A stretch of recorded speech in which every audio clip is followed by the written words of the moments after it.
Préparons demain, c'est le nouveau podcast grand angle sur l'efficacité énergétique et la décarbonation.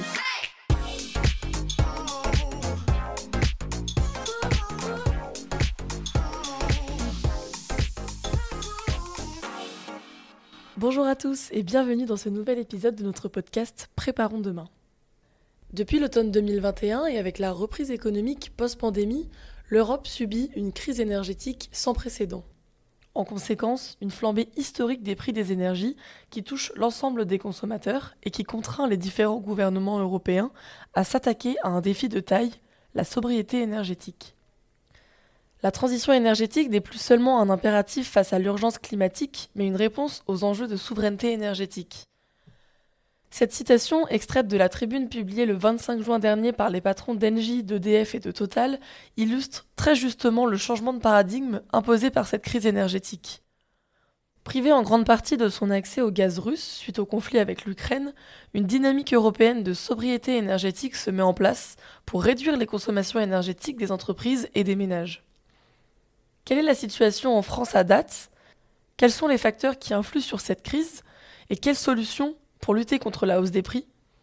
Pour y voir plus clair, on reçoit aujourd'hui à notre micro Quentin Delisle, Energy Sales Trader chez Engie Entreprises et Collectivités, pour qu'il puisse répondre à toutes nos questions.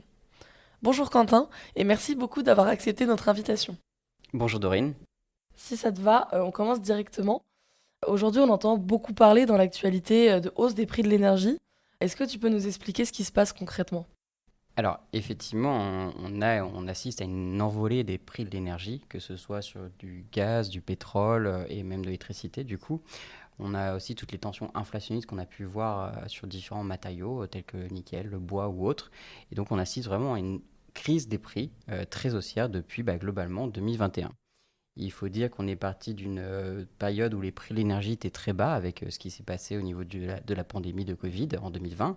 Et du coup, on a connu ensuite les effets de relance avec l'arrivée des vaccins. On a connu une vague de froid aussi au printemps 2021 qui a énormément impacté les marchés gaziers. Et puis 2022, finalement, c'est aussi le début du conflit entre la Russie et l'Ukraine qui a fortement perturbé les marchés gaziers. C'est toute l'actualité aussi que l'on a sur les centrales nucléaires et qui du coup entraîne une très forte hausse des prix du gaz et de l'électricité en Europe. Et du coup, est-ce que cette hausse des prix, elle concerne toutes les énergies, ou est-ce qu'on peut voir des différences entre l'électricité, le gaz ou autre ? Alors, ce qu'il faut voir, c'est que la hausse des prix est identique pour le gaz que pour finalement l'électricité. Du coup, globalement, il y a une certaine corrélation qu'il y a entre le marché de l'électricité et le marché du gaz. Mais ce qu'il faut voir, c'est que les tensions sont à la fois sur chacun des marchés. Les tensions qui sont sur le gaz concernent toute l'activité des stockages, les flux d'approvisionnement en provenance de Russie, mais également tout ce qui est gaz naturel liquéfié ou autre. Et puis toute l'activité du nucléaire avec du coup les incidents de production, les baisses de production des centrales nucléaires, que ce soit pour cette année ou même peut-être pour l'année prochaine. Donc on est dans un contexte de hausse des prix, mais à quoi on peut s'attendre pour les prochaines années ? Est-ce que ça va continuer de monter ? Est-ce qu'on peut attendre une baisse ? Qu'on a un peu de visibilité sur comment ça va évoluer ? Alors, on a une certaine visibilité déjà d'une part des prix, c'est-à-dire qu'aujourd'hui, on peut connaître son prix pour l'année 2023, 2024, voire même 2025, en fonction des différents contrats. Donc, on voit que, par exemple, un contrat en 2025, que ce soit pour du gaz ou pour l'électricité, est moins cher qu'un contrat actuellement pour 2023. Donc cet effet, c'est en fait de dire qu'il y a beaucoup d'effets de tension qui sont réellement présents sur le marché aujourd'hui, qui pourraient disparaître dans le temps et du coup entraîner une baisse des prix.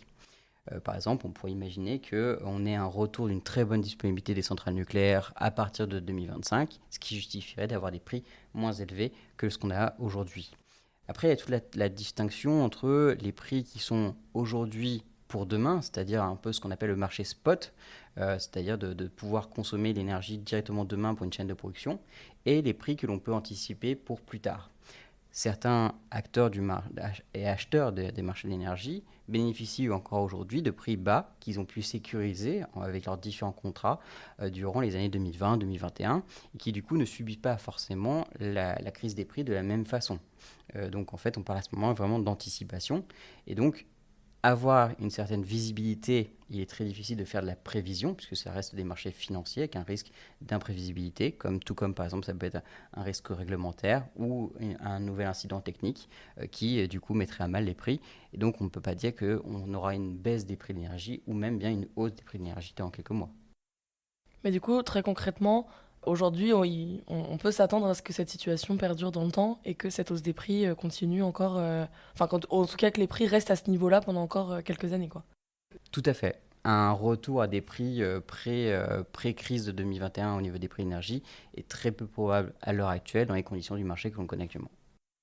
Et du coup, pour repartir un peu sur la base, est-ce que tu peux nous expliquer concrètement aujourd'hui comment se construisent les prix de l'énergie et quels sont les facteurs qui peuvent influer, même si on en a déjà un peu parlé, mais qui peuvent influer sur la construction des prix pour aboutir à 1 euro au mégawattheure? Alors, pour expliquer finalement l'évolution des prix de l'énergie, il y a toute la partie déterminant, c'est-à-dire de la volatilité, des déterminants qui vont créer finalement les évolutions de prix. On a tout le système d'offre et de demande. Tout simplement, sur une partie, par exemple, de gaz, on a une certaine offre qui, par exemple, avec la Russie, est en train de diminuer actuellement, du gaz pour l'Europe de l'Ouest, et avec une demande qui est quasiment constante, voire même croissante en fonction de ce qui se passe. Donc il y a tout le facteur offre-demande qui va jouer au quotidien. Après, il y a différents événements qui vont pouvoir se mettre en place avec tout ce qui est aspect météorologique. Une vague de froid intense, par exemple en 2021, au moment du printemps, a fait énormément baisser les stockages de gaz, qui a entraîné une hausse des prix qui a perduré sur toute l'année. On a également tout le côté infrastructure. Dans le milieu de l'énergie, on a souvent entendu parler de Nord Stream 2 surtout, qui était un gazoduc en construction et qui finalement n'a jamais livré de gaz et qu'on attendait énormément. On a toutes les infrastructures concernant le nucléaire, dont on entend beaucoup parler aujourd'hui, avec tous les problèmes de maintenance, de fissures, de corrosion et autres, qui posent des questions à savoir sur la disponibilité à venir du nucléaire. On a tous les effets aussi de spéculation, de corrélation entre les différents marchés. On a énormément parlé dans le passé de tout ce qui était CO2, les quotas de droits à polluer, qui influençaient les prix. Et donc, tous ces facteurs-là vont se regrouper pour constituer les prix de l'énergie. Si on fait après un focus par exemple sur l'électricité, comment le prix de l'électricité finalement se forme, eh bien, il y a cette question d'offre et de demande, de savoir quelle est l'unité de production d'électricité qui va être utilisée. Par exemple, on a le nucléaire qui coûte pas trop cher. On a tout le renouvelable qui, lui, une fois installé, coûte peu cher, mais qui n'est pas forcément disponible à chaque instant. Et après, on a toutes les énergies fossiles où, du coup, on a du gaz et du charbon qui coûtent très cher, mais dont l'Europe est encore actuellement dépendante pour pouvoir produire l'électricité. Très bien.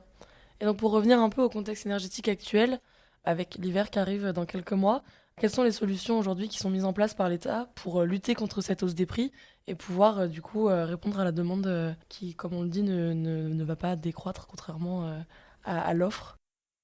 Alors, depuis 2021, on a vu quand même pas mal d'actions de l'État qui ont été prises pour pouvoir protéger le consommateur final de l'évolution des prix. On a entendu la plupart du temps parler de bouclier tarifaire avec les gels des prix du gaz et de l'électricité qui avaient été annoncés par les différents gouvernements. Il faut voir que du coup, ce sont des mesures étatiques, que du coup, en fait, on va suivre dans le temps, on va informer nos clients.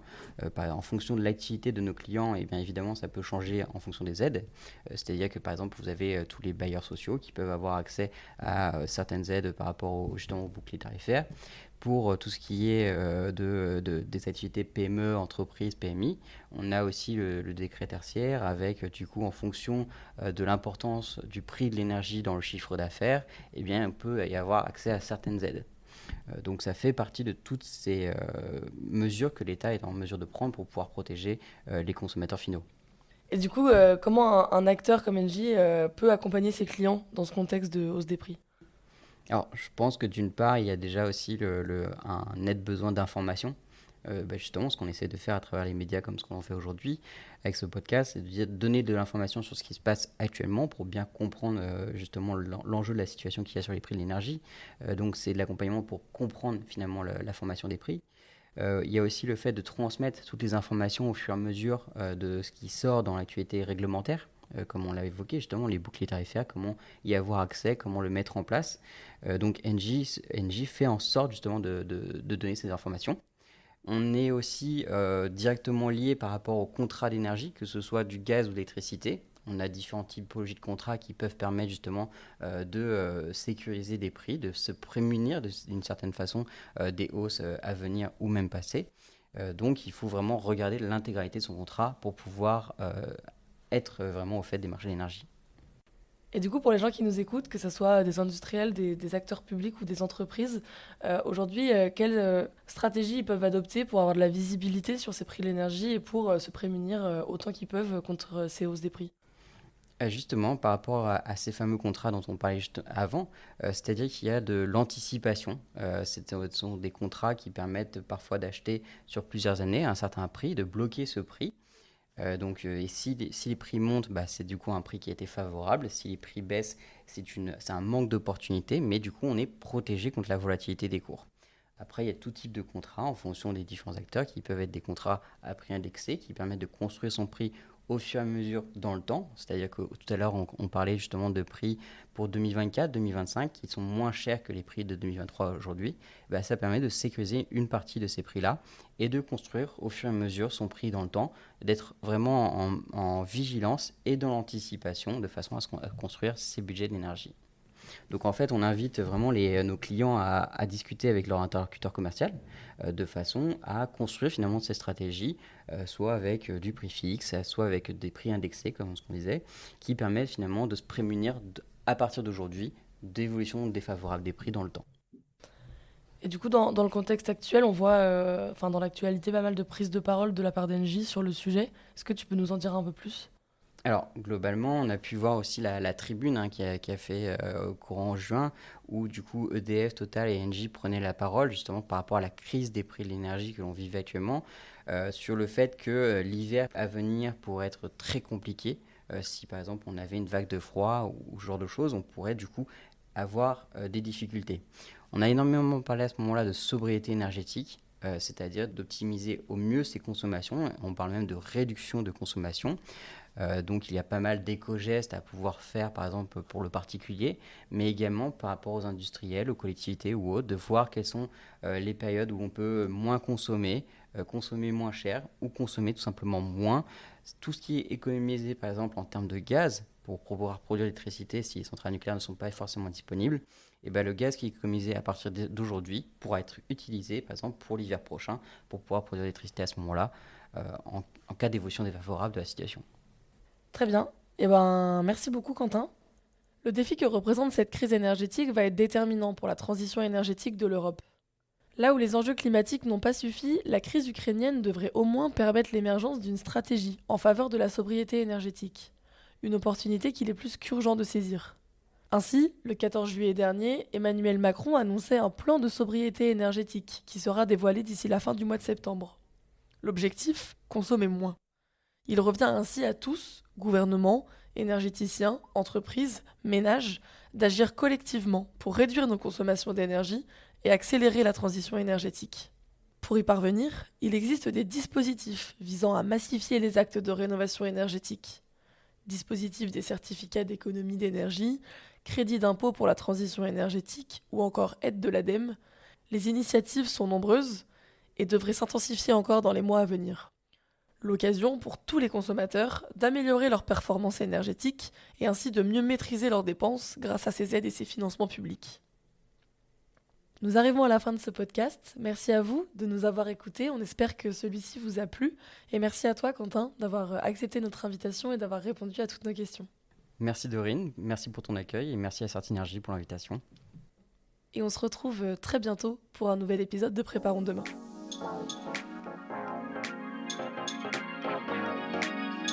Si vous souhaitez en savoir plus ou écouter nos autres podcasts, rendez-vous sur certinergie.com. Tous ensemble, préparons demain.